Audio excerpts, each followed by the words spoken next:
Hi friends, అందరికీ నమస్తే. ఇప్పుడే అందిన గుడ్ న్యూస్ అండి. ఆధార్ కార్డు మరియు రేషన్ కార్డుపై మరో గుడ్ న్యూస్ వచ్చేసింది.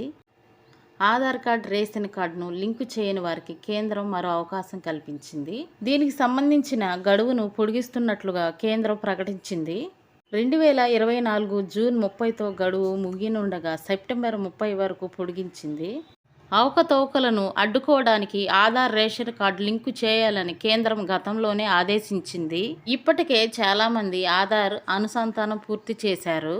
ఆధార్, రేషన్ కార్డు అనుసంధానం వల్ల అర్హులైన వారందరికీ ఆహార ధాన్యాలు అందడంతో పాటు నకిలీ రేషన్ కార్డులు తగ్గే అవకాశం ఉంటుంది. ఇప్పటికీ కూడా ఆధార్ కార్డు, రేషన్ కార్డు అనుసంధానం చేయని వారు ఈ ప్రక్రియ పూర్తి చేయాల్సి ఉంటుంది. దీనికోసం సమీపంలోని రేషన్ షాప్ లేదా కామన్ సర్వీస్ సెంటర్ సాయంతో లింక్ చేయించుకోవచ్చు. ఆధార్ కార్డు, రేషన్ కార్డుతో పాటు అవసరమైన పత్రాలను అందించి బయోమెట్రిక్ వెరిఫికేషన్తో అనుసంధానం పూర్తి చేయవచ్చు. ఆన్లైన్ పోర్టల్ ద్వారా అనుసంధానం చేసే సదుపాయం కూడా ఉంది.